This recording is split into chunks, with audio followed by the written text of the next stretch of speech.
Bismillahirrahmanirrahim. Dear learners, I am Isam Maqsudur Rahman, lecturer of English. I invite you to join the online class of Paradagar Ideal School and College. Today, we are going to learn the rules of operative sentence, the rules of exclamatory sentence, and the rules of passage narration. At first, the rules of operative sentence. Look at the board. Operative sentence. Whenever the reporting verb is said to, it will be wish or pray. Whenever the reporting verb is says to, it will be wishes or praise. Whenever the reporting verb is said will be wished or prayed. Whenever the reporting verb is said to, will be wished or prayed for. অর্থাৎ reporting ভার্বটি said to হলে হবে wish বা pray, reporting ভার্বটি says to হলে হবে wishes বা press, reporting ভার্বটি shed হলে হবে wished বা প্রেড এবং রিপোর্টিং ভার্বটি সেড টু হলে হবে উইশড বা prayed for. The most important for us said and said to. Structure of the operative sentence. প্রথমে রিপোর্টিং ভার্ব এর সাবজেক্ট, এরপর রিপোর্টিং ভার্ব অর্থাৎ এই ভার্বগুলো আমরা বসাবো এখানে, এরপরে রিপোর্টিং ভার্বের অবজেক্ট যদি থাকে তাহলে আমরা সেই অবজেক্টটাকে বসাবো, এরপরে ইনভার্টেড কমা উঠে দ্যাট বসবে, এরপরে রিপোর্টেড স্পিচ এর সাবজেক্ট বসাবো, এরপরে মে অথবা মাইট বসাবো, এরপরে ভার্ব অন বসাবো এবং শেষে এক্সটেনশন বসাবো। There are two examples. Mother said to her son, may Allah bless you. আমরা জানি যে অপারেটিভ সেন্টেন্স দ্বারা প্রার্থনা, আশীর্বাদ ইত্যাদি বোঝানো হয় এবং অপারেটিভ সেন্টেন্সটি শুরু হয় মে দ্বারা। তো may Allah bless you, this sentence starts with may, so this is an operative sentence. Mother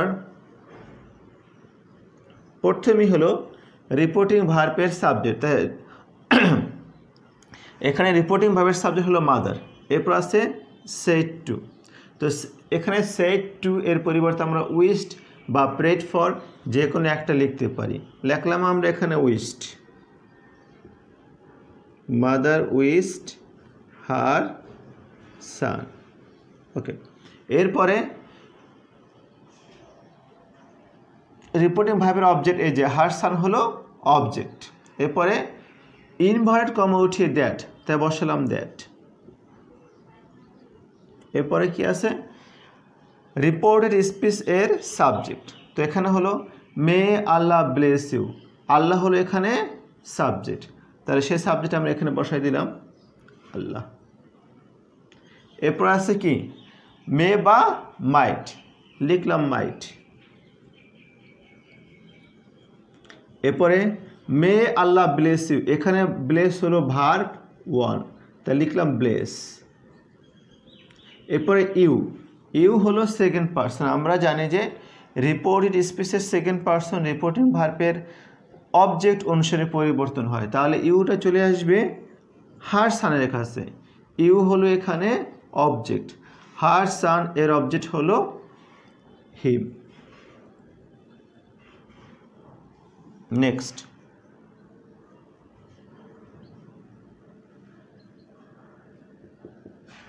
he said long live the king, এখানে সেন্টেন্সটি লং লিভ দ্য কিং, এটা কিন্তু সেন্টেন্সটি মে দ্বারা শুরু হয়নি, কিন্তু এটা অপারেটিভ সেন্টেন্স, কারণ এখানে কোনো একটা প্রার্থনা বোঝানো হয়েছে। তাহলে according to structure, the subject of the reporting verb is he, then said. Whenever the reporting verb is said, will be wished or prayed. So we can write here wished. Then the object of the reporting verb, এখানে এখন reporting ভার্বের object যদি থাকে তাহলে বসাবো, কিন্তু এখানে কোনো অবজেক্ট নেই। ওকে, এরপর হলো ইনভার্ট কমা উঠে দ্যাট, লিখলাম এখানে দ্যাট। এরপরে রিপোর্টেড স্পিচ এর সাবজেক্ট, তাহলে দ্য কিং হলো এখানে সাবজেক্ট, লিখলাম দ্য কিং, এবং এটা থার্ড পারসন, আর থার্ড পারসন হওয়ার জন্য এটার কোনো পরিবর্তন হবে না। এরপরে লিখবো কি, মে অথবা মাইট, লিখলাম মাইট। এরপর কি আছে, ভার্বন, ভার্বন হলো এখানে লং হলো অ্যাডজেক্টিভ আর লিভ হলো ভার্ব, তাহলে হবে কি লিভ, ভার্বন। এবং আর কি বাকি থাকলো, শুধু লং বাকি থাকলো, সেটা আমরা সবার শেষে লিখে দিলাম। তাহলে আনসারটা হলো কি, he wish that the king might live long. This is the rules of operative sentence.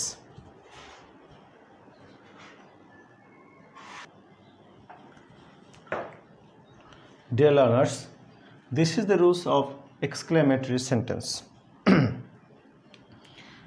Reporting ভার্বটি অর্থ অনুসারে পরিবর্তন হয়ে যাবে। কীভাবে পরিবর্তন হবে, যদি রিপোর্টিং ভার্বটি দ্বারা আনন্দ বুঝালে এক্সক্লেম অর এক্সক্লেমড, এক্সক্লেম হবে প্রেজেন্ট টেন্সে এবং এক্সক্লেমড হবে পাস্ট টেন্সে। Exclaim or exclaimed with sorrow or delight. Reporting ভার্বটি যদি বিস্ময় বোঝায় তাহলে হবে exclaim or exclaimed with wonder or surprise.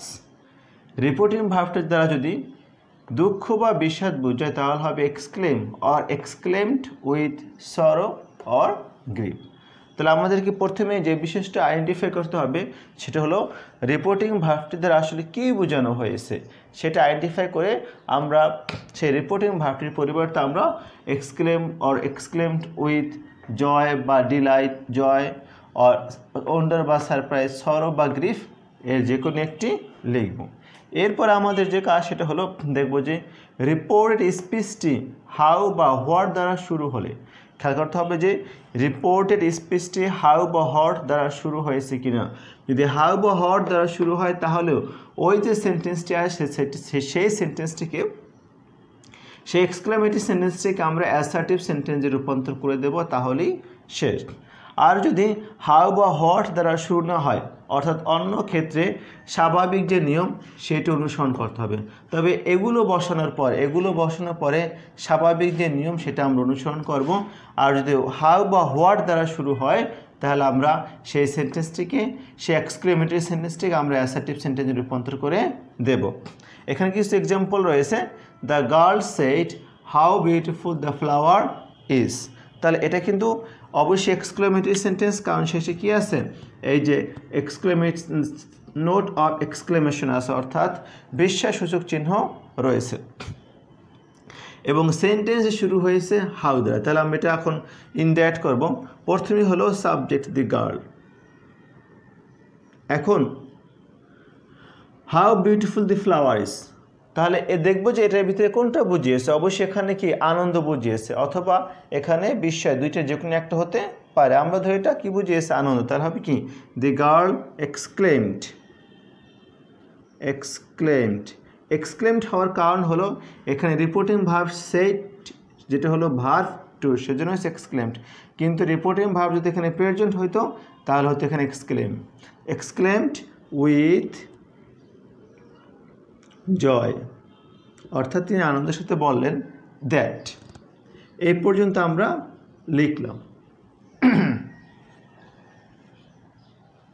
এ পর্যন্ত আমরা লেখার পরে এখানে কি করেছি, জয় লেখার পরে ইনভার্ট কমা উঠিয়ে আমরা কি লিখলাম, দ্যাট। এখন কিন্তু এই যে সেন্টেন্সটা আছে এটা হলো হাউ দ্বারা শুরু হয়েছে এবং এটা হলো এক্সক্লেমেটরি সেন্টেন্স।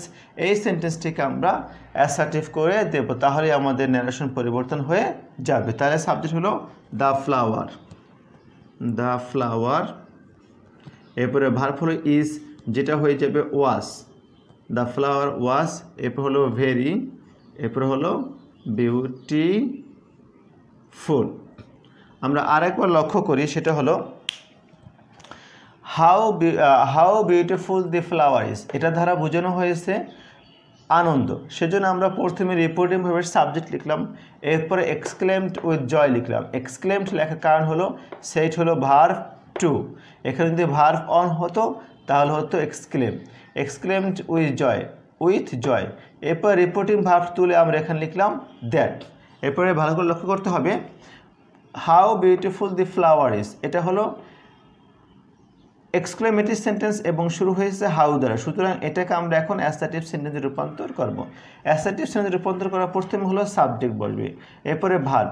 এখানে ভার্ব ছিল ইজ, হয়ে গেল ওয়াজ, কারণ আমরা জানি যে রিপোর্টিং ভার্ব পাস্ট টেন্স হলে রিপোর্ট স্পিচের ভার্ব পরিবর্তন হয়ে যায়।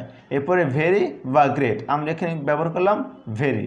এরপর বাকি থাকলো কি বিউটিফুল, এখানে হলো বিউটিফুল। পরের example, he said alas my father died ইস্টারডে। এটা দ্বারা এখানে অ্যালাস হলো এক্সক্লেমেটরি সাইন, সুতরাং এটা হলো এক্সক্লেমেটরি সেন্টেন্স এবং অবশ্যই এটা দ্বারা কি বুঝিয়েছে, দুঃখ প্রকাশ পেয়েছে, তাই কী হবে, হি এক্সক্লেমড উইথ গ্রিফ। লিখলাম গ্রিফ অথবা সরো, যে কোনো একটা আমরা লিখতে পারবো। তাহলে দুঃখ বুঝে সেজন্য সাবজেক্ট হলো হি, এখানে হলো সেইট হলো ভার্ব টু, সেজন্য হচ্ছে এক্সক্লেমড উইথ এবং এক্সক্লেমড, আর যেহেতু দুঃখ প্রকাশ পেয়েছে সেজন্য হচ্ছে with grief, exclaimed with grief. এরপর আমরা ইনভার্ট কমা উঠিয়ে দেবো, এই যে ইনভার্ট কমা উঠিয়ে দেবো, সেই ইনভার্ট কমা উঠিয়ে দিয়ে আমরা এখানে লিখব দ্যাট। এরপরে আছে কি, এখন আমরা দেখবো এই সেন্টেন্সের সাবজেক্ট কি। সাবজেক্ট হলো মাই ফাদার, মাই ফাদার, তাই প্রথমে এখানে আমাদের পার্সন পরিবর্তনের বিষয়টা আছে। মাই হলো ফার্স্ট পার্সন, যাবে রিপোর্টিং ভার্বের সাবজেক্টের কাছে, মাই হলো সাবজেক্ট আর হিয়ার সাবজেক্ট হলো হি। সরি এখানে মাই হলো পজেসিভ আর হিয়ার পজিটিভ হলো হিজ। এরপর আছে ফাদার, লিখলাম ফাদার। এরপরে এটা হলো সাবজেক্ট, এটা হলো ভার্ব টু, মানে হলো পাস্ট ইনডিফিনিট টেন্স। আর আমরা জানি যে রিপোর্টিং ভার্বের পাস্ট টেন্স যদি হয় তাহলে রিপোর্টের স্পিচটি পরিবর্তন হয়। কীরকম পরিবর্তন হয়, যদি এটা পাস্ট ইনডিফিনিট থাকে তবে সেটা হয়ে যায় পাস্ট পারফেক্ট, আর পাস্ট পারফেক্ট স্ট্রাকচার হলো সাবজেক্ট হ্যাড ভার্ব থ্রি। তাহলে আমরা এখানে সাবজেক্ট পাইলাম কি, হিজ ফাদার। এরপরে লিখবো হ্যাড। এরপরে মেইন ভার্ব হলো ডাইট, এটার ভিতরে হলো ডাইট। এরপর হলো ইয়েস্টারডে। ইয়েস্টারডে হলো একটা অ্যাডভার্ব, আমরা সেটা জানি যে ইয়েস্টারডে ইনডাইরেক্ট ন্যারেশনের পরিবর্তন হয়ে হবে the previous day.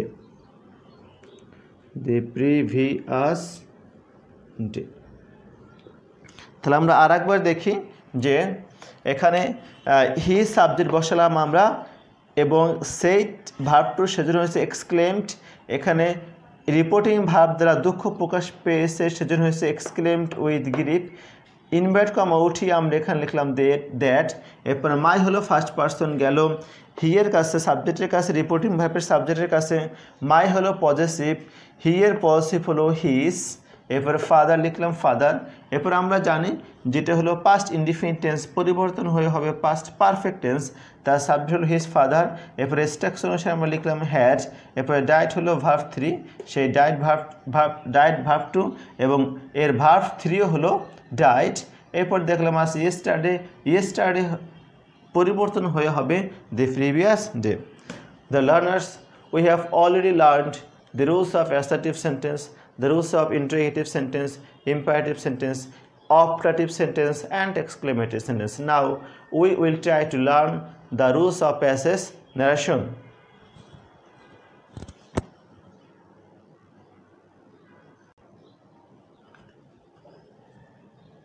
Dear learners, passage narration is not very difficult if you know how to solve the sentence narration. If you solve these sentence narrations very well, then passage narration will be very easy to you. For the passage narration, at first you will have to go through the whole narration 2 or 3 times. অর্থাৎ পুরো ন্যারেশনটি 2 থেকে 3 বার মনোযোগ সহকারে পড়তে হবে। Then you will have to identify the speaker and listener and try to identify the tense of every sentence. একটি passage ন্যারেশনে একাধিক 4 থেকে 5টি সেন্টেন্স দেওয়া থাকবে। সেক্ষেত্রে প্রথম যে কাজ হলো সেটা হলো সেন্টেন্সগুলোর ক্ষেত্রে স্পিকার অ্যান্ড লিসেনার, বক্তা এবং শ্রোতা নির্ণয় করতে হবে এবং প্রত্যেকটি সেন্টেন্স কোন টেন্সে আছে সেটা আইডেন্টিফাই করতে হবে এবং সাথে সাথে টেন্স আইডেন্টিফাই করার পর ওই টেন্সগুলো কোন টেন্সে রূপান্তর হবে কি না, কিংবা রূপান্তর হলে কোন টেন্সে রূপান্তর হবে সেগুলোকে আইডেন্টিফাই করতে হবে। যদি তোমরা এই বিষয়টা আইডেন্টিফাই করতে পারো, speaker, listener and the structure of the tense, then passage narration will be very easy to you. So let's look at the board. Rule number 1, সমগ্র ন্যারেশনটি খুব মনোযোগ সহকারে পড়ে বক্তা, স্পিকার এবং শ্রোতা, লিসেনার, শ্রোতা মিন্স লিসেনার,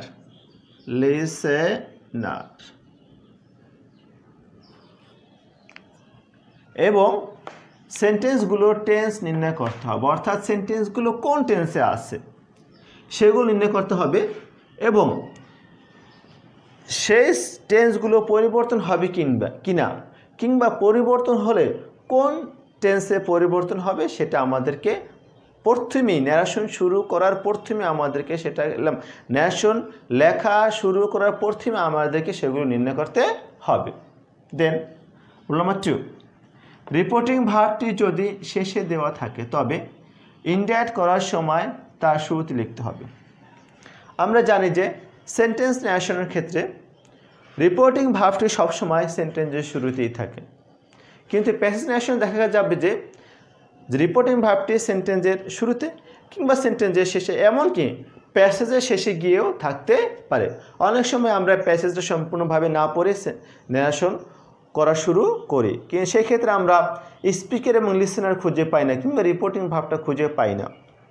এই জন্য আমাদের যে কাজটা করতে হবে সেটা হলো যে শেষ পর্যন্ত পড়তে হবে এবং দেখতে হবে আমাদের যে রিপোর্টিং ভাবটি কোথায় আছে, সেন্টেন্সের শেষে, সেন্টেন্সের শুরুতে, সেন্টেন্সের শেষে নাকি প্যাসেজের শেষে। সেখান থেকে আমাদেরকে ওই রিপোর্টিং ভাবটি সেন্টেন্সের শুরুতে লিখতে হবে। আবার আমি বলছি যে রিপোর্টিং ভাবটি যদি শেষে দেওয়া থাকে তবে, শেষে বলতে সেন্টেন্সের শেষে কিংবা প্যাসেজের শেষেও থাকতে পারে, তবে ইন্ডিকেট করার সময় তার শুরুতে লিখতে হবে। দেখো একটা এক্সাম্পল রয়েছে, I have helped your brother he said to me. তাহলে এটা হলো রিপোর্টিং ভার্ব, দেয়া আছে সেন্টেন্সের শেষে, আর এটা হলো রিপোর্টেড স্পিচ। এখন এই রিপোর্টিং ভার্বটা রিপোর্টেড স্পিচ, এখন এই যে রিপোর্টিং ভার্ব এটাকে আমরা সেন্টেন্সের শুরুতে লিখব। তাহলে কি হবে, হি, যেহেতু এটা অ্যাসার্টিভ সেন্টেন্স আছে এখানে সেড টু, তাহলে সেড টু এর পরিবর্তে হবে টোল্ড মি। এখন এই যে ইনভার্টেড কমা সেটা উঠে আমরা লিখব দ্যাট। লেখার পরে আই হলো ফার্স্ট পারসন, যাবে কার কাছে, রিপোর্টিং ভার্বের, এটা হলো সাবজেক্ট, এটা হলো অবজেক্ট, অবজেক্ট। তাহলে আই যাবে রিপোর্টিং ভার্বের সাবজেক্টের কাছে, আই হলো এখানে সাবজেক্ট আর রিপোর্টিং ভার্বের সাবজেক্ট হি, এর সাবজেক্ট হলো হি। এরপর আছে কি হ্যাভ। আমরা জানি যে present perfect tense will be past perfect tense if the reporting verb is past tense. তাহলে এখানে রিপোর্টিং ভার্বটি পাস্ট টেন্স থাকার জন্য এটা হলো প্রেজেন্ট পারফেক্ট টেন্স, হয়ে যাবে পাস্ট পারফেক্ট টেন্স। আর যদি আমরা সেই টেবিল থেকে দেখি তাহলে দেখা যাবে যে হ্যাভ হ্যাজ হয়ে যাবে হ্যাড, তাহলে এখানে হবে কি হ্যাড, হেল্পড। এবার কি আছে, ইউর হলো সেকেন্ড পারসন। আমরা জানি যে রিপোর্টেড স্পিচের সেকেন্ড পারসন যাবে রিপোর্টিং ভার্বের অবজেক্টের কাছে, ঠিক আছে। মাই গিয়েছিল এখানে সাবজেক্টের কাছে, এটা হলো সেকেন্ড পারসন যাবে অবজেক্টের কাছে। মাই হলো এখানে পজেসিভ, আর ইউর হলো এখানে পজেসিভ, গেল কার কাছে, মি এর কাছে, তাই মি এর পজিটিভ হলো মাই ব্রাদার। তাহলে এখানে আমরা যে বিষয়টা শিখলাম সেটা হলো যে রিপোর্টিং ভার্বটি সেন্টেন্সের শুরুতে কিংবা সেন্টেন্সের মাঝখানে, শেষে কিংবা প্যাসেজের শেষেও থাকতে পারে। সেক্ষেত্রে আমরা ন্যারেশন পরিবর্তনের সময় ওই রিপোর্টিং ভার্বটি সেন্টেন্সের শুরুতে নিয়ে আসব।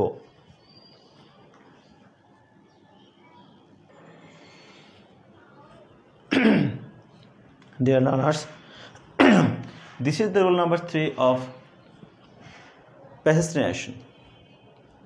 You know, in a passage narration, there may be 2, 3 or more sentence of a same speaker. অর্থাৎ একজন স্পিকার বা বক্তার একাধিক বক্তব্য থাকতে পারে। সেন্টেন্স ন্যারেশনে শুধুমাত্র একটি বক্তব্য থাকে, কিন্তু প্যাসেজ ন্যারেশনে কোনো বক্তার 2, 3, 4 বা তার বেশি বক্তব্য থাকতে পারে। সাধারণত 2টি কিংবা 3টি থাকে, এর বেশি সাধারণত থাকে না, কিন্তু থাকতেও পারে। তো যদি কোনো বক্তার বা স্পিকারের একাধিক বক্তব্য থাকে পরপর, সেক্ষেত্রে আমাদের রিপোর্টিং ভার্বটি কেমন হবে সেটা আমরা এখন একটু দেখব। তো কোনো বক্তার বা স্পিকার এর একাধিক বক্তব্য থাকলে দ্বিতীয় বা তার পরবর্তী উক্তির জন্য, তো আমরা কিন্তু প্রথম যে উক্তি মানে 1 নম্বর যে উক্তি, সেই উক্তির জন্য প্রত্যেকটা সেন্টেন্সের রিপোর্টিং ভার্বটি কীরকম পরিবর্তন হবে সেটা শিখে এসেছি। যেমন অ্যাসার্টিভ সেন্টেন্সে শিখে এসেছি আমরা সেড বা টোল্ড, ইন্টারোগেটিভ সেন্টেন্সে শিখে এসেছি আমরা আস্কড। প্রথম স্পিচ বা প্রথম বক্তব্যর ক্ষেত্রে তাহলে দ্বিতীয় বা তার পরবর্তীগুলো কীরকম হবে? অ্যাসার্টিভ সেন্টেন্সে যদি কোনো বক্তার 2 নম্বর বক্তব্য থাকে, তাহলে 2 নম্বর বক্তব্যের জন্য হবে অ্যাডেড, 3 নম্বর বক্তব্যের জন্য হবে ফার্দার অ্যাডেড, 4 নম্বর বক্তব্যের জন্য হবে অলসো সেড এবং 5 নম্বর বক্তব্যের জন্য হবে অ্যাগাইন সেড। আবার বলতেছি আমি, অ্যাসার্টিভ সেন্টেন্সের ক্ষেত্রে কোনো বক্তার একাধিক বক্তব্য থাকলে সেক্ষেত্রে আমরা প্রথম বক্তব্যে কী হবে সেটা আমরা শিখে এসেছি। দ্বিতীয় বক্তব্যে হবে অ্যাডেড, তৃতীয় বক্তব্যে ফার্দার অ্যাডেড, চতুর্থ বক্তব্যে অলসো সেড এবং পঞ্চম বক্তব্যে হবে again said. Interrogative sentence, interrogative sentence আমরা শিখে এসেছি যদি কোনো বক্তার একটি মাত্র বক্তব্য থাকে সেক্ষেত্রে হবে আস্কড, যদি একাধিক বক্তব্য সেক্ষেত্রে 2 নম্বর বক্তব্যের ক্ষেত্রে হবে অলসো আস্কড, 3 নম্বর বক্তব্যের ক্ষেত্রে হবে অ্যাগাইন আস্কড এবং 4 নম্বর বক্তব্যের ক্ষেত্রে হবে ফার্দার আস্কড। এখন আমরা দুটো এক্সাম্পল দেব এবং এর মাধ্যমে আমাদের সম্পূর্ণ ক্লিয়ার হয়ে যাবে আশা রাখি। ডাইরেক্ট আছে কি, Jerry said I can chop some wood today, I shall help you, I shall help again tomorrow. তাহলে প্রথম যে কথা সেটা হলো I can chop some wood today, এটা হলো জেরির কথা। এবং আছে কি I shall help again tomorrow, এটাও জেরির কথা। কীভাবে আমরা বুঝতে পারলাম যে জেরির কথা? সেটা হলো যে I can chop some wood today, এই সেন্টেন্সের শেষে কিন্তু ইনভার্টেড কমা দেওয়া নেই, তার মানে এখানে তার বক্তব্যটা শেষ করা হয়নি। I shall help again tomorrow, এই যে রিপোর্টের স্পিচটি আছে, এই স্পিচটি এর শেষে আছে ইনভার্ট কমা, তার মানে প্রথম স্পিচ এবং দ্বিতীয় স্পিচ দুটি হলো জেরির বক্তব্য বা জেরির স্পিচ। এখন আমি এটাকে সলভ করবো, তো হবে কি জেরি। আমরা জানি যে অ্যাসার্টিভ সেন্টেন্সের ক্ষেত্রে যদি সেড থাকে তাহলে কি হবে, সেই সেইটি হবে, সেটির পরিবর্তন হবে না, সেড। প্রথম বক্তব্যের ক্ষেত্রে সেড দ্যাট, এখন আই হলো ফার্স্ট পারসন, যাবে জেরির কাছে, আই হলো সাবজেক্ট আর যে সাবজেক্ট হলো হি। এখানে আছে ক্যান, যে সেট হলো ভার্ব টু, সেজন্য ক্যান হয়ে যাবে could, he could chop some wood. আমরা জানি টুডে থাকলে হবে that day.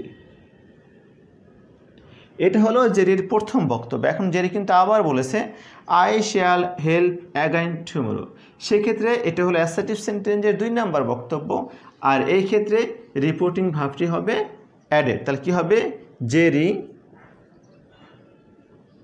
Added that, okay, Jerry added that. এরপরে আবার কি আছে, আই শ্যাল হেল্প, তবে কি এই আই আবার যাবে কোথায়, জেরির কাছে।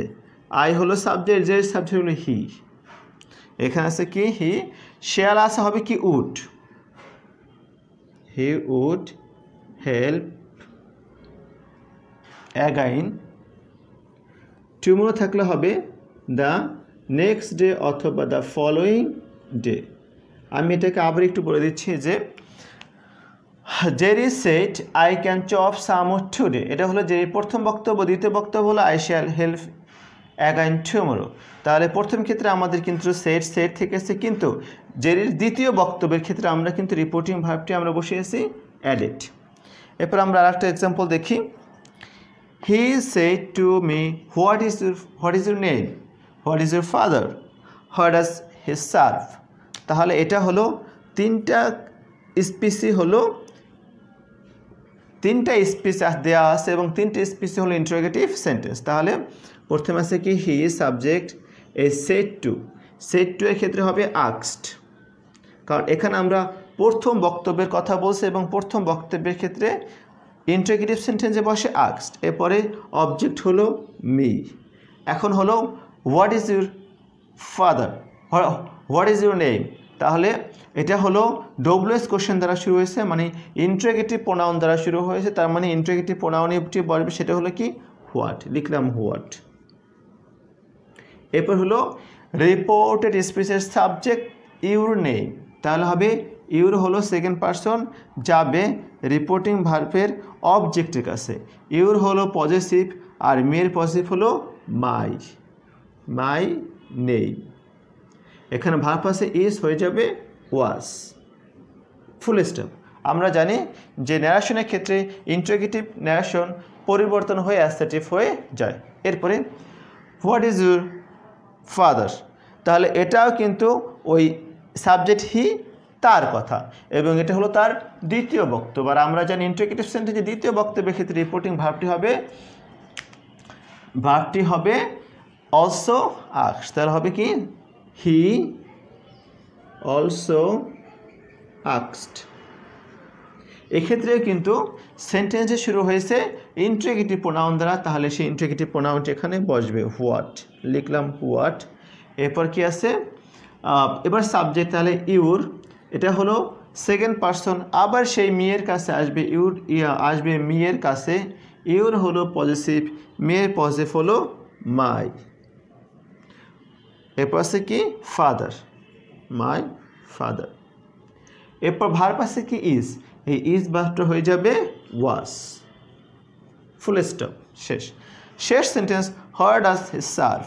তাহলে এটাও কিন্তু ইন্টারোগেটিভ সেন্টেন্স এবং একই বক্তা হি এর 3 নাম্বার বক্তব্য, এবং আমরা জানি ইন্টারোগেটিভ সেন্টেন্সে 3 নাম্বার বক্তব্যের ক্ষেত্রে হবে অ্যাগেইন আস্কড। তা হবে কি সাবজেক্ট হলো হি, অ্যাগেইন আস্কড। এক্ষেত্রেও কিন্তু সেন্টেন্স শুরু হয়েছে রিলেটিভ প্রোনাউন হয়ার দ্বারা, তাই কি হবে হয়ার। এরপর হলো সাবজেক্ট হি, সেক্ষেত্রে আমরা জানি রিপোর্টেড স্পিচের থার্ড পারসনের কোনো পরিবর্তন হবে না, হবে হি। এরপর আছে এখানে ডাজ, এই ডাজ দ্বারা বুঝতে পারলাম এটা হলো প্রেজেন্ট ইনডিফিনিট টেন্স, সেক্ষেত্রে হবে পাস্ট ইনডিফিনিট টেন্স। সাবজেক্ট আমরা পেলাম হি, এরপরে ভার্ব হলো সার্ভ, এটার ভার্বটা হলো সার্ভড। তাহলে এখান থেকে আমরা যে বিষয়টা শিখতে পারলাম সেটা হলো যে কোনো বক্তার একাধিক বক্তব্য থাকলে 2 নাম্বার অ্যাসার্টিভ সেন্টেন্সে 2 নাম্বার বক্তব্য হবে অ্যাডেড, 3 নাম্বার বক্তব্য হবে ফার্দার অ্যাডেড, 4 নাম্বার বক্তব্য হবে অলসো সেড, আর 5 নাম্বার বক্তব্য অ্যাগাইন সেড। ইন্টারোগেটিভ সেন্টেন্সের ক্ষেত্রে কোনো বক্তার একাধিক বক্তব্য থাকলে 2 নাম্বার বক্তব্য হবে অলসো আস্কড, 3 নাম্বার বক্তব্য অ্যাগাইন আস্কড, আর 4 নাম্বার বক্তব্য হবে ফার্দার আস্কড।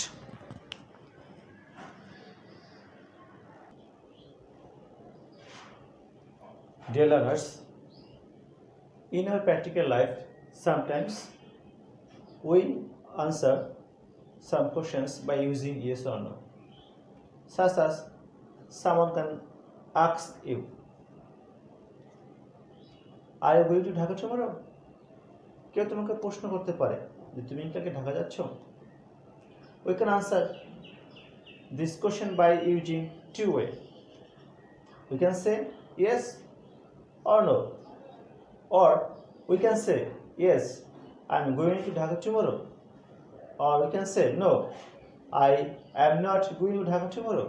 অর্থাৎ যদি তোমাকে কোনো প্রশ্ন করা হয় যে তুমি কি আগামীকালকে ঢাকা যাচ্ছ, এই প্রশ্নের উত্তর আমরা দুই ভাবে দিতে পারি, একটা হলো হ্যাঁ বা না, আর একটা হলো হ্যাঁ আমি আগামীকাল ঢাকা যাচ্ছি, মানে হ্যাঁ এর পরে আমি আবার কিছু কথা বলেছি। আর হলো নো, যে না আমি কাল ঢাকা যাচ্ছি না, তাহলে নো এর পরে আমরা কিছু ব্যবহার করছি।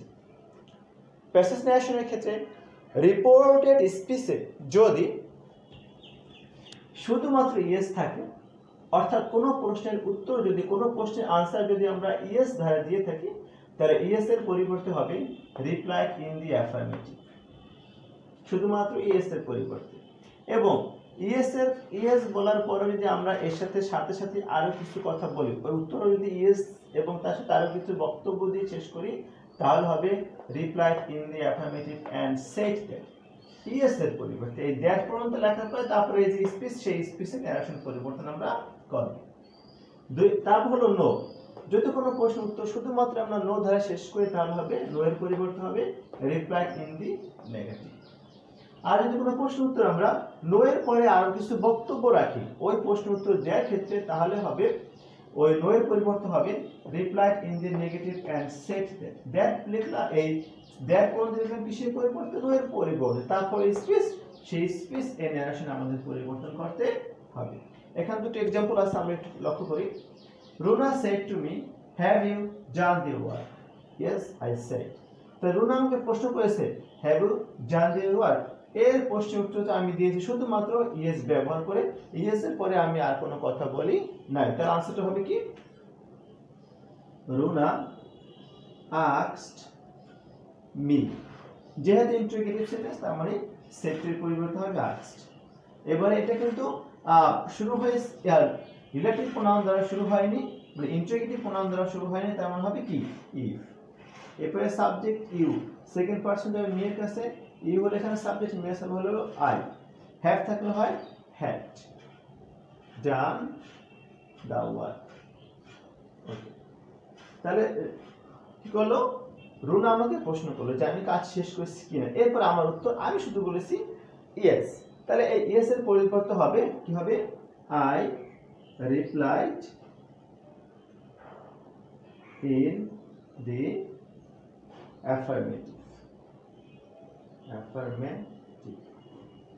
শেষ আমাদের ন্যারেশন প্রবর্তন করা। তাহলে আমরা শুধুমাত্র যদি ইয়েস, এখানে ইয়েস দেয়া আছে, ইয়েস দ্বারা আমি আমার বক্তব্য শেষ করেছি, সে ইয়েস এর পরিবর্তে আমরা লিখলাম রিপ্লাই ইন দি অ্যাফার্মেটিভ, শেষ। দুই নম্বর एग्जांपलটা আমি একটু দেখি, সেটা হলো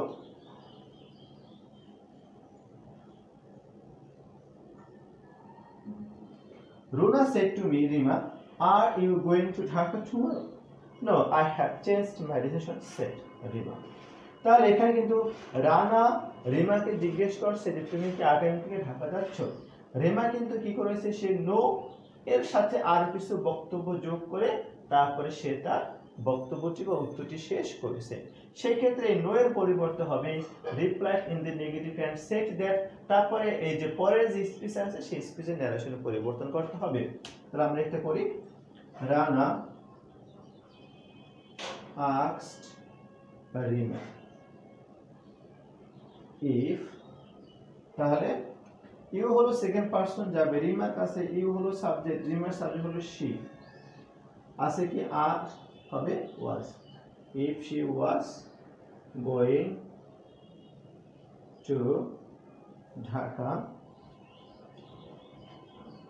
টুমরো হবে the next day, the next day, full stop. তাহলে এবারে no, I have changed my decision, said Rima. Rima no বলেছে এবং তার সাথে আরো কিছু স্পিচ যোগ করে সে তার বক্তব্য বা আনসার শেষ করেছে। হবে কি, নো এর পরিবর্তে হবে Rima replied in the negative and said that। তাহলে এই Rima replied in the negative and said that, এটা কিসের পরিবর্তে বসিয়েছে, আমরা নো এর পরিবর্তে বসিয়েছি। এবার হলো I have changed my decision, এই যে স্পিচ অতিরিক্ত স্পিচ, সেই স্পিচের আমরা ন্যারেশন পরিবর্তন করব। তাহলে আই হলো সাবজেক্ট, যাবে কার কাছে, আই হলো এই সেন্টেন্সের ক্ষেত্রে কিন্তু আই হলো সাবজেক্ট এবং স্পিকার হলো কে, রিমা। অর্থাৎ এখানে রিমা হলো সাবজেক্ট, তাহলে আই হয়ে যাবে রিমার কাছে, তাহলে হবে কি শি, হ্যাভ থাকলে হবে had changed might have decision। তাহলে আমরা কিন্তু বুঝতে পারলাম যদি কোনো প্রশ্নের উত্তর আমরা শুধুমাত্র ইয়েস ধারা দেই তাহলে হবে রিপ্লাইড ইন দ্য অ্যাফার্মেটিভ, আর নো ধারা দিলে রিপ্লাইড ইন দ্য নেগেটিভ। আর যদি কোনো প্রশ্নের উত্তর যদি আমরা ইয়েস বা নো এর পরে আরো কিছু বক্তব্য বলি তাহলে ইয়েস স্পিচ এর ক্ষেত্রে হবে replied in the affirmative and said that, তারপরে স্পিচ ইন ন্যারেশন। আর নো এর ক্ষেত্রে হবে replied in the negative and said that, no এর পরিবর্তে তারপর যে স্পিচ থাকবে সেই স্পিচের ন্যারেশন পরিবর্তন করতে হবে। Dear learners, these are the rule number 5 of past narration. Direct speech A by Allah, by God, by job, by my life থাকলে swearing by Allah, swearing by God, swearing by job, swearing by my life সেন্টেন্সের শুরুতে লিখতে হবে। অর্থাৎ কোন সেন্টেন্সে যদি এগুলো থাকে by Allah, by God, by Jove, by my life, তাহলে ন্যারেশন করার শুরুতেই ওই সেন্টেন্সের শুরুতে লিখতে হবে swearing by Allah, swearing by God, swearing by Jove, swearing by my life. এখানে আমরা একটা এক্সাম্পল করি, সেটা হলো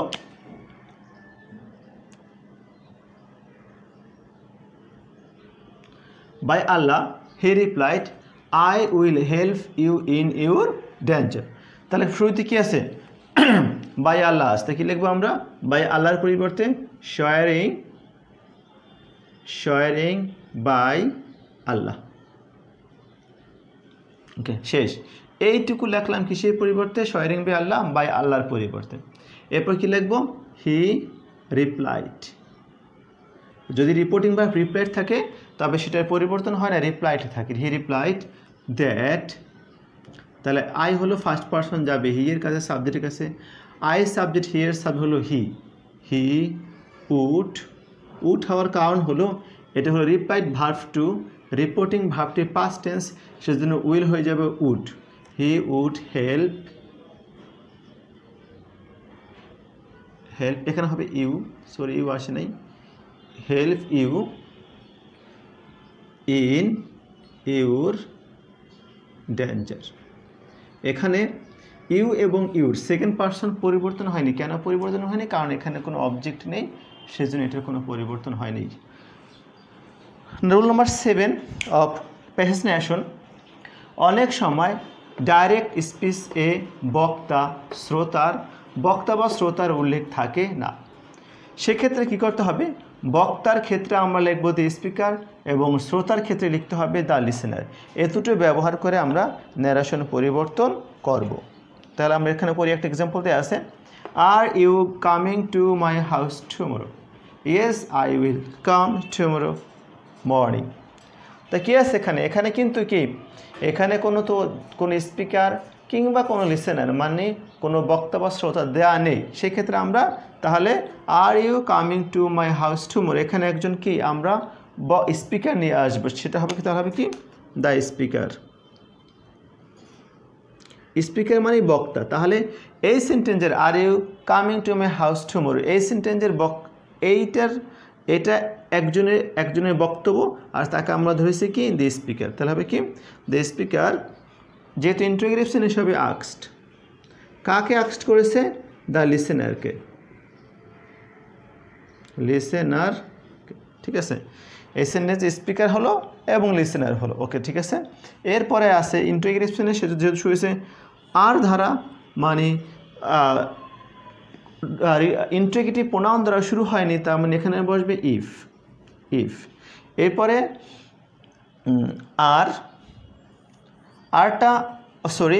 এখানে এবার হলো সাবজেক্ট ইউ হলো সেকেন্ড পারসন যাবে অবজেক্ট, দ্যাট মিনস লিসেনারের কাছে হবে কি ইফ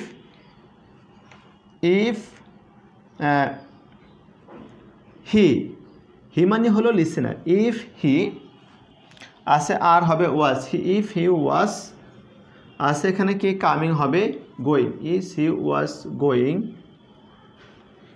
গোয়িং টু, এখানে ফার্স্ট পার্সন দ্য স্পিকারের কাছে হবে কি টু তাহলে মাই হলো পজিটিভ, পজিটিভ হলো হিজ, এবং এটা হবে স্পিকার, হিজ হাউস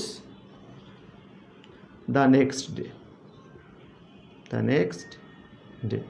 আমি আবার একটু বলে দিচ্ছি, সেটা হলো স্পিকার নাই, তাহলে এই বক্তব্যের একজন স্পিকার নিয়ে আসলাম আমরা, কাউকে ধরেছে, সেটা হলো কি দি স্পিকার। তাহলে আক্সড, কাকে আক্সড করলো? দি লিসেনারের কাছে। ওকে, এরপর ইন্টারোগেটিভ সেন্টেন্স, সেজন্য হয়েছে ইফ। এরপর হলো রিপোর্ট স্পিচের সাবজেক্ট, সেটা কি ইউ। ইউ হলো সেকেন্ড পারসন, যাবে অবজেক্টের কাছে, লিসেনারের কাছে। তাহলে ইউ হলো সাবজেক্ট, এখানে দি লিসেনারের সাবজেক্ট হলো হি, এখানে আমি লিখে দিলাম ব্র্যাকেটে লিসেনার। আছে আর হয়ে যাবে ওয়াস, হি ওয়াস। আছে কামিং হয়ে যাবে গোয়িং, আমরা জানি কাম থাকলে হয় গো। এরপর আছে টু লিখলাম। এরপরে মাই হলো ফার্স্ট পারসন, যাবে স্পিকারের কাছে। মাই হলো পজিটিভ, দ্য স্পিকারের পজিটিভ হলো হিজ, এবং এখানে আমি লিখে দিলাম এস মানে স্পিকার, হাউস। আর টুমোর থাকলে হবে দ্য নেক্সট ডে। এরপরে পরের যে yes I will come tomorrow morning, এবার কিন্তু লিসেনারের কথা। আগের ছিল স্পিকার, এবার কে? লিসেনার বলতেছে। The listener replied in the affirmative, এবং সে ইয়েস বলার পরে আরও কিছু কথা বলেছে, তা সেজন্য হবে অ্যান্ড সেড দ্যাট। ওকে, এরপর হয়েছে কি যে I will come tomorrow morning, তাহলে আই হলো ফার্স্ট পারসন, যাবে লিসেনারের কাছে। আই হলো সাবজেক্ট, লিসেনার সাব হলো হি, এখানে আমরা এল লিখে দিলাম, তার মানে কি লিসেনার। এখানে আছে উইল, হয়ে যাবে কি উড, হি উড। কাম থাকলে হবে গো, হি উড গো। আছে কি টুমোরো, টুমোরো মানে হবে the next,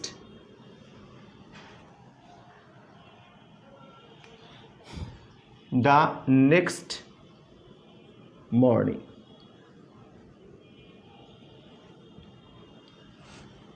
Dear learners, these are all today. You know, we have already learned the rules of different sentences such as assertive sentence, interrogative sentence, imperative sentence, operative sentence, and exclamative sentence. We have also learned the common rules of different sentences and the special rules of different sentences. And today we have learned the rules of association. If you follow these rules and try to solve the questions, I think you can easily solve any questions. In our next class, we will discuss another topic. Till then, Allah Hafiz.